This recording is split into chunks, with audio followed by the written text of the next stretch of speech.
Hello, hello, hello, it's Mr. Pouts. Well, that's not accurate. Um, or is it? Well, we're close. Um, I'm going to take that off here. It is section 6.7. This section is talking about polygons in the coordinate plane. So the goal for today, as we have our lovely Packers background, is to classify polygons in the coordinate plane. Just have that written down. That's what we're going to focus on today, looking at shapes in the coordinate plane and being able to classify them based on different properties we've learned. Um, Here are a list, this is in your notes, I believe, of three important formulas, three formulas that we've learned to this date already, and ones that are going to come back up in this section and in the future. So you need to know these. First one is the distance formula. The distance formula, d is equal to the square root of the quantity x2 minus x1 squared plus this quantity y2 minus y1 squared. All right, so you have 2 points on a line on a graph, and that would be x1, y1, and x2, y2. And we can plug in there and figure out the distance between those two. This is assuming it's not vertical or horizontal, um, because those we can just count. The midpoint formula, finding the middle of a line on a graph. You just add up the x and the y and divide by 2. So you find the value of the two, or sorry, you add up the two x's and divide by 2. You find the average of the two x's, and then for the y value, you're finding the average of the two y's. So that's how you get those two. Again, same thing, we're given 2 points. Then the slope formula, finding the slope of something helps you determine if sides are parallel or perpendicular. That would be y2 minus y1 over x2 minus x1. We will be using those. So, first of all, what is the difference between the three different main types of triangles: equilateral, isosceles, and scalene? Well, we've talked about the first two. Equilateral, all three sides, and we can just say that, and angles, are congruent.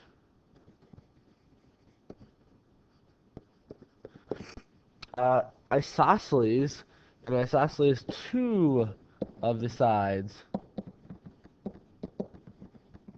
are congruent. And we can also say that two of the angles are congruent, those opposite angles from those two sides. Scalene would have no congruent sides. I can't even spell congruent anymore. No congruent sides. A scalene triangle. All right? This is a little bit off here. So, let's use that information and determine now whether triangle ABC, in each example, we'll do at least one of those, is scalene, isosceles, or equilateral, and be able to explain. So we'll talk about it here. So, let's do number one. Let's just do number one here. To me, it kind of looks like it could be isosceles, but chances are we're going to have to figure out something about them using one of those formulas. I don't know that midpoints really matter right now. Sorry, those formulas right there. I don't know if midpoints really matter. I'm guessing I'm going to have to look at two sides, or the three sides, and see if they're congruent. So we're going to use the distance formula. So with this example here, let's figure out what these points are. This would be 1, 2, 3, and 1. So that's point B. Point A would be -1, -1. And point C is 1 over and 3 down. So 1, 3. All right, so if we're going to find the distance from A, let's do AB first of all. We'll take the square root, and we'll plug in for that distance formula. It's y2 minus y1. Sorry, it is, yeah, right? Y2 minus y1. Just want to check there. Well, first we have to do the x2 minus x1, but we'll be doing both of those. We'll be adding them together. Yes, we'll do the x's first to follow the formula. So AB, we have x is 3 minus x1, which is -1. We'll be squaring that, plus y2, which is 1 minus -1. We'll be squaring that. So if we simplify this a little bit, we end up getting the square root of, this will be plus, so the square root of 4 squared, which is 16, and the square root of 2 squared, which is 4. So that'd be the square root of 20. And if I check on my calculator, it's going to be about 4.5. Square root of 20, we'll leave it as the square root of 20, actually. But it's approximately, just so we get an understanding, 4.5. Let's do BC. I think A, B, and BC are the ones that would be congruent, just by the looks of things. 3, 1, and 1, 3. So let's take the square root of the x2 minus the x1. So 1 minus 3. We'll square that. Plus y2, which would be 3 minus 1 squared. That looks correct to me. Ooh, it's supposed to be negative 3. 1 and negative 3. That's what threw me off. So negative 3 minus 1. Alright, and if we do that, 1 minus 3 is negative 2. And if we square negative 2, we get positive 4. Plus negative 1, 3 minus 1 would be negative 4. Squared would be 16. Equals the square root of 20. Ah, we have two sides congruent. So we know already that these two are congruent. Let's just check to make sure that AC is not, but if it is, it's equilateral. But if it's not, it's just a isosceles. So, square root of, let's do AC. So we'll do the x's, 1 minus negative 1 squared, plus the y's, negative 3 minus negative 1 squared. Alright, this would be, let's see, 2 squared, so that's 4. And this would be negative 4, well actually this is going to be negative 2 squared, which is also 4. So that's the square root of 8. That is different.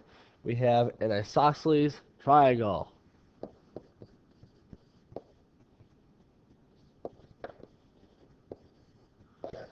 Alright, so that's how you would work number 2. Finding the distances if we're dealing with triangles. We just need to see if any of them are the same. Let's go on to numbers 3 and 4. Determine whether the parallelogram is a rhombus, rectangle, square, or none. And explain. So let's first graph these, whether that's going to matter or not. Graphing is good to look at. Let's do number 3 here. Negative 5 and 2. Negative 3 and 4. Negative 3 and 0. And negative 1 and 2. Alright, so it looks to me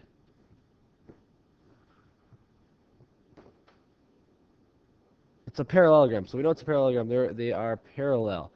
There are other ways to figure out the distance. If you look at the slopes, well, actually, we're going to have to figure out if the slopes are opposite reciprocal, first of all, and make sure if they're right angles.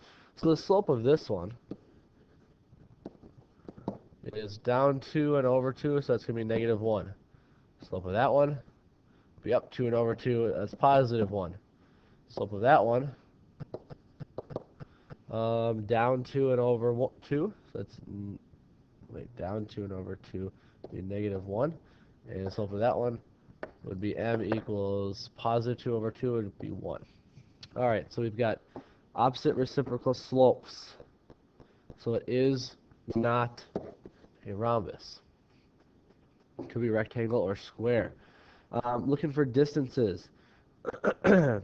This one, you could take a look at this and say, each distance you go 2 and 2, 2 and 2, 2 and 2, 2 and 2. You could even draw this on there. And we know that the distances are going to be the same. So it is going to be a square. But the way to check that would be using the distance formula. We just did that with 3 of them. I'm not going to redo that right now.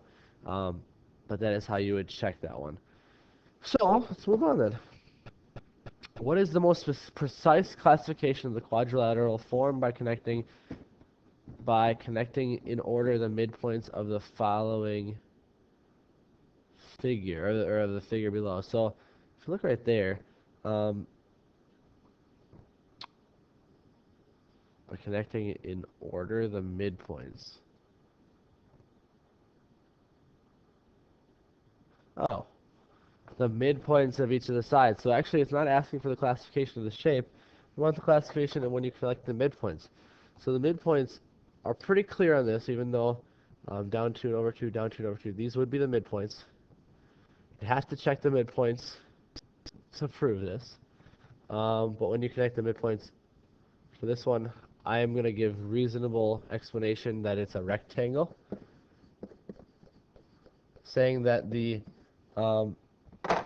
midpoints are clear based on going down 2 and over 1 for both of those, or up 2 and over 1 for the bottom 2, and then just 1 and 1 for the other ones. You can tell that way it is a rectangle because the sides are parallel to each other, vertical and horizontal, the two opposite sides, and they're not the same. So we have 90-degree angles, but they're not the same side lengths when we're dealing with consecutive sides. All right, this one I think we'll have some more. Graph and label the triangle with the given vertices. So let's do that first. Number 6. Negative 6, 3. Negative 6, 3. Negative 1, 3. Negative 1, 3. And negative 1, 1. So we have A, B, C. Determine whether the triangle is isosceles, equilateral, or scalene. There's no possible way that it, since this one, the vertical and horizontal ones are different, there's no possible way that the third side could be the same. Based on a theorem we've talked about, the triangle inequality theorem. So it's definitely a scalene triangle.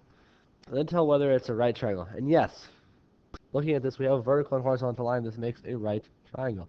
So it is a right scalene triangle. I was really hoping we could use one of those formulas for this one. But I think we might be able to with this one. We'll see. Graph and label the quadrilateral with the given vertices. Alright, we'll do number 7.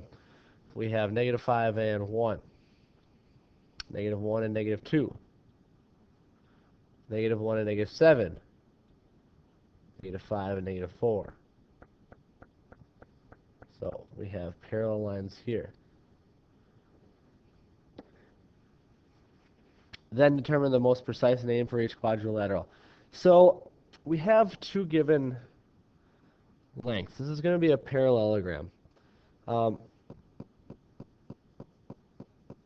Now to check that, we could do the slopes.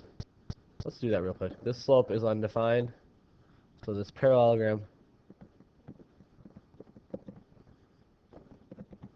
that says undefined slope. Same thing over here. Undefined slope. These, though, if you go, let's see, to get from one point to another, we go 1, 2, we go down 3, and over 1, 2, 3, 4. So negative 3/4 is the slope. This one we go down 3 and over 4. So the slope is, so we know it's a parallelogram. Now we have to figure out if the side lengths are all the same to see if it, and we know it's not a right. The slopes are not all the opposite reciprocal, so it's not a rectangle. So we gotta see if it's a rhombus. So we know something about 2 of the side lengths. This would be 1, 2, 3, 4, 5. And this one would also be 1, 2, 3, 4, 5. We just have to figure out the other 2, and that'll help us decide if it's a rhombus, if all the sides are the same. So let's do this. We have Q, R, S, T. So QR, and we'll have to do TS. We can do ST. We can call it ST. Alright, so the distance. For QR, we'll do -1 minus -5 squared, plus the y's would be -2 minus 1 squared. The distance for ST, we'll set that one up right away too, and then we'll solve it. we'd do t would be, so negative 5 minus negative 1 plus negative 4 minus negative 7. These are both squared. Alright, so reducing the first one. This is going to be negative 1 plus 5, so it's 4 squared, so that's 16. This would be negative 3 squared, which would be 9, which is the square root of 25. So that one is equal to 5. Good. This one would be plus that, so it's negative 4 squared, which is 16.